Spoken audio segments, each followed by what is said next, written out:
여러분 안녕하십니까? NBS 뉴스 24입니다.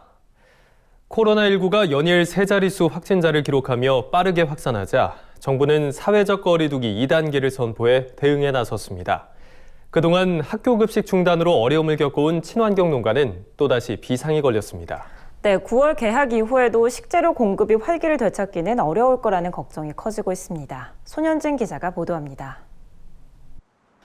코로나19 감염이 다시 급격한 확산세를 보이면서 학교 급식 의존도가 높은 친환경 농가의 긴장감이 고조되고 있습니다.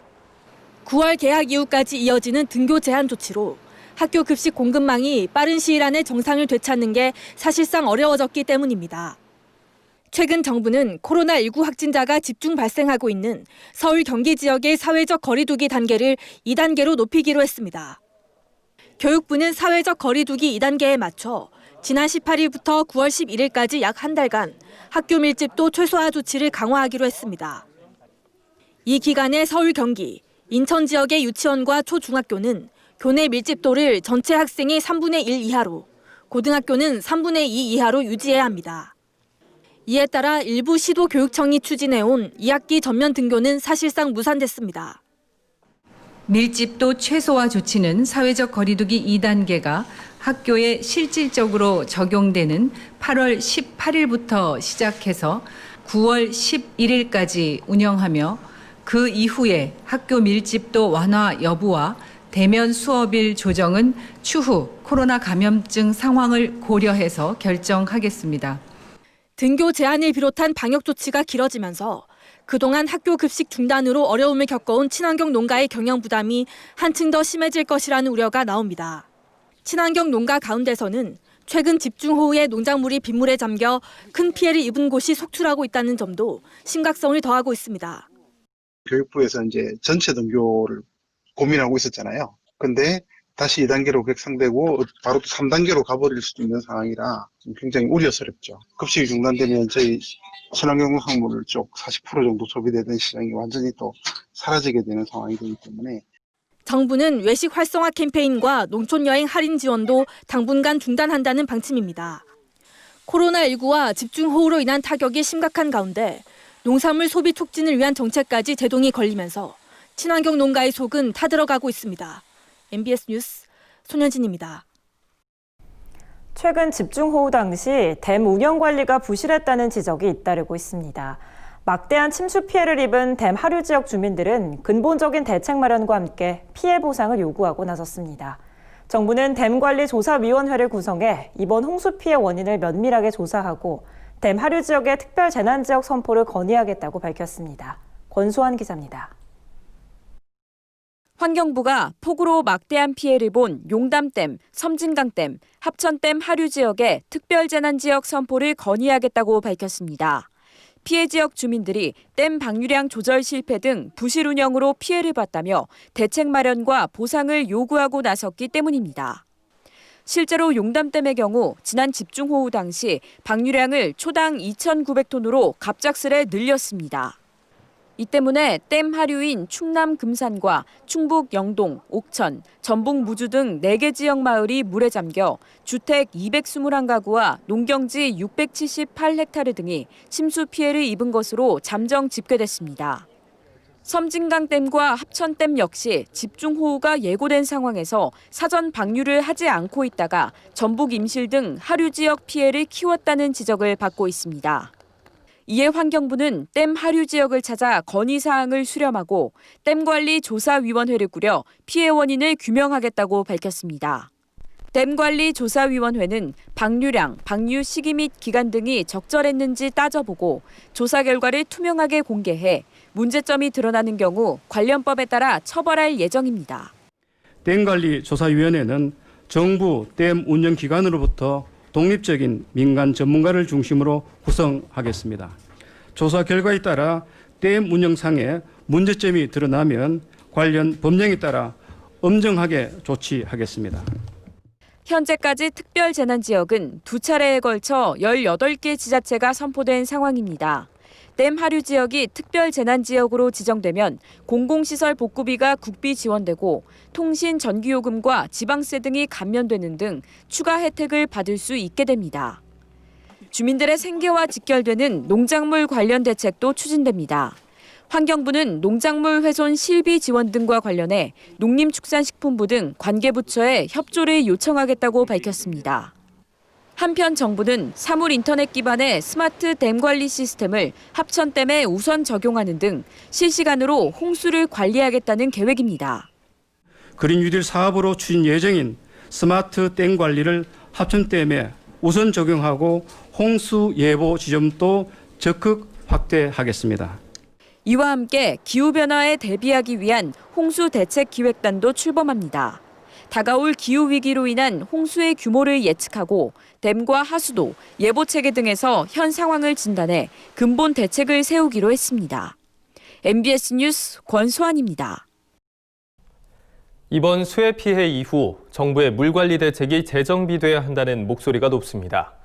이상기후로 홍수의 위험성은 더욱 높아졌지만 정부 체계는 그에 못 따라가고 있기 때문인데요.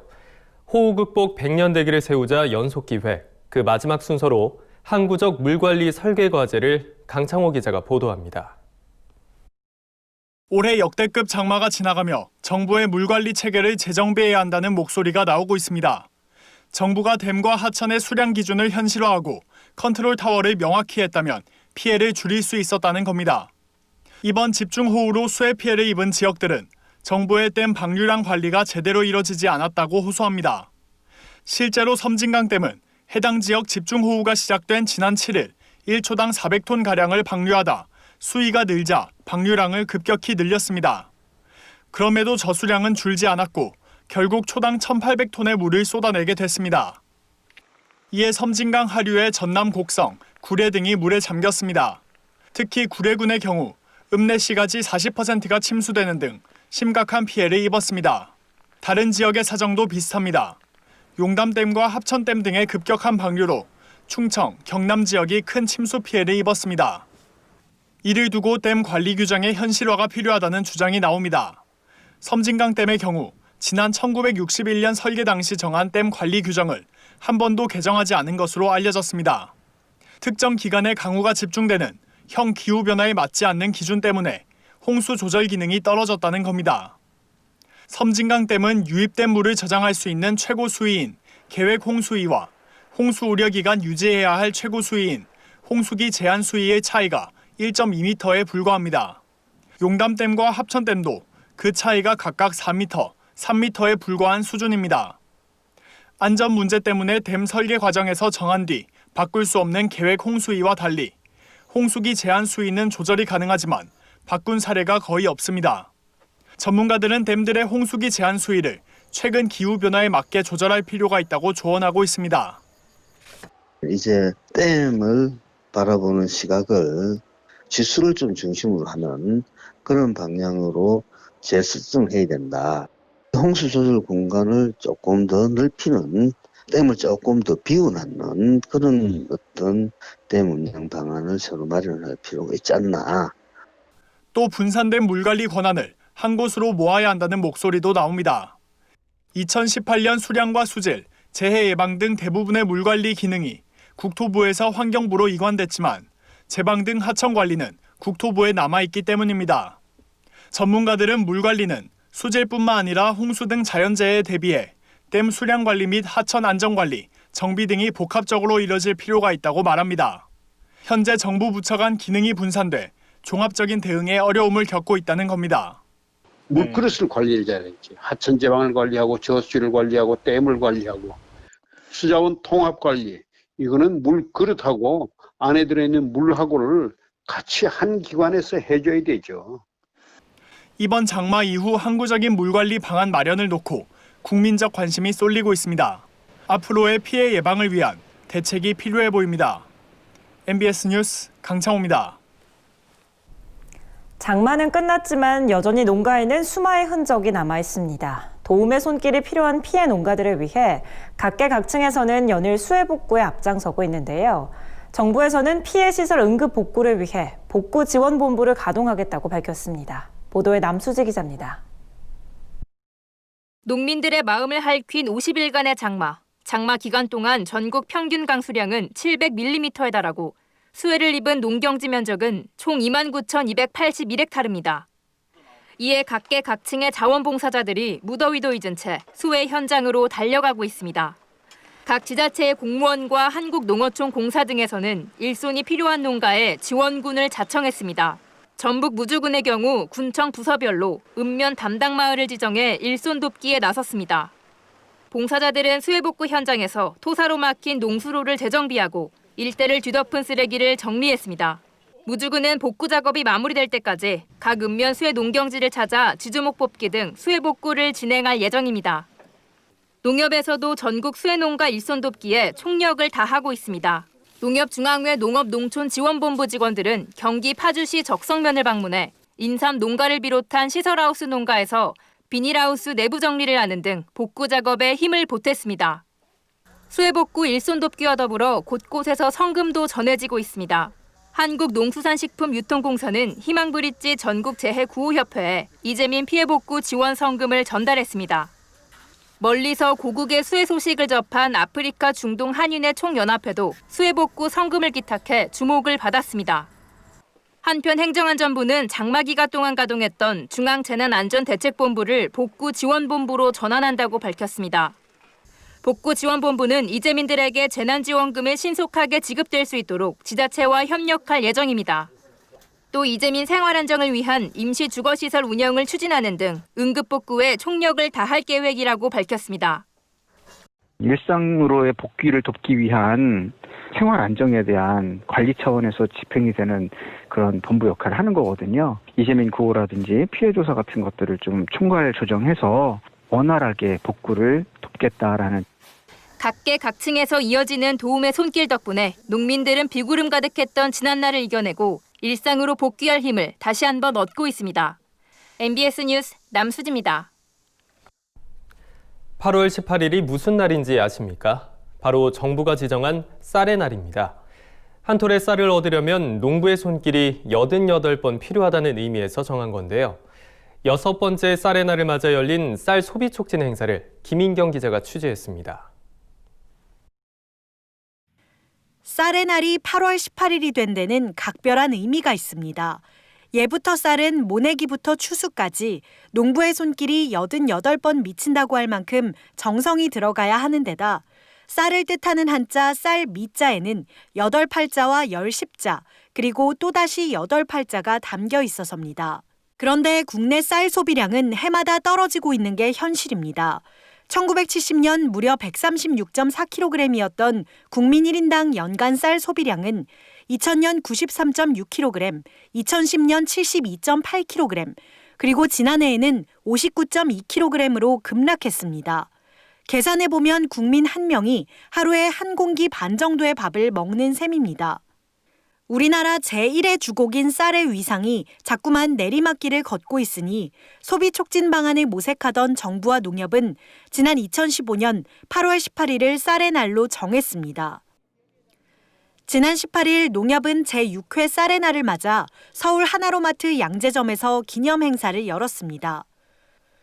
쌀음료로 건배를 하고 쌀독에 쌀을 붓고 농협 RPC 운영 전국협의회 조합장들이 쌀의 소중함을 알리는 각종 퍼포먼스를 벌이자 지나가는 소비자들의 시선이 집중됩니다. 조합장들은 전국 8도에서 생산된 고품질 쌀과 각종 쌀 가공식품을 소비자들에게 선보이며 우리 쌀의 우수성과 가치를 홍보했습니다. 8월 18일은 쌀의 날! 쌀은 생명이다! 쌀 소비가 계속 줄고 있습니다. 농협은 정부와 협력하여 소비자, 기후 변화에 맞추어 친환경 쌀, 기능성 쌀 등 고품질 쌀 생산을 공급하고 쌀 스낵, 파스타, 쌀 아이스크림 등 다양한 가공식품도 지속적으로 개발하고 있습니다. 쌀의 가치가 좀 더 인정받고 쌀 소비가 다시 늘어나는 계기가 되었으면 하는 바람의 말씀을 전해드립니다.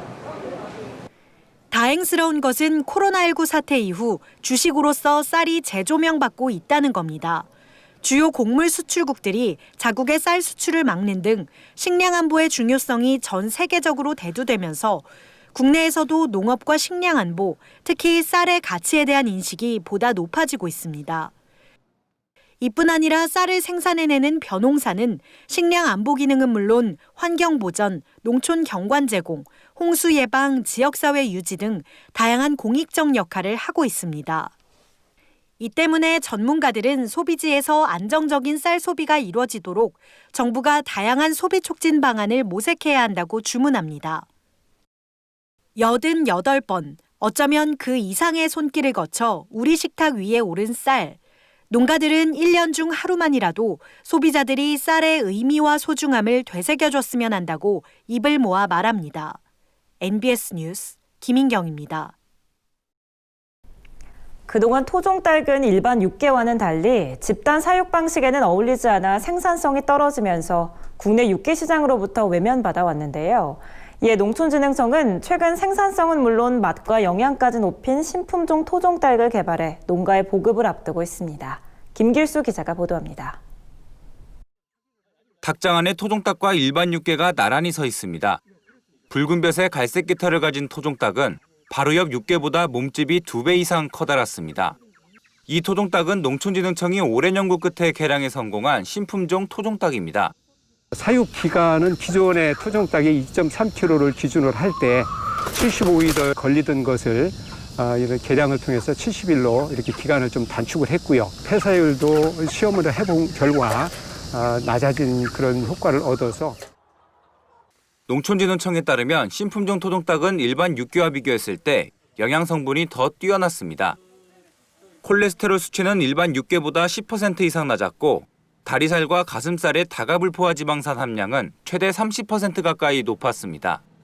다가불포화 지방산은 심혈관 질환 예방 기능을 하는 것으로 알려져 있습니다. 이 밖에 카르노신, 안세린 등 항산화 성분들도 일반 육개보다 더 풍부한 것으로 나타났습니다. 콜레스테롤 함량이 일반 육개에 비해서 낮았고요. 그다음에 다가불포화 지방산 함량이 높았습니다. 그리고 항산화성 펩타이드 성분 함량이 높았습니다. 현재 신품종 토종닭은 생산성 개선 연구가 마무리 단계에 있고 내년 본격적인 보급에 앞서 일부 농가에서 시범 사육 중입니다.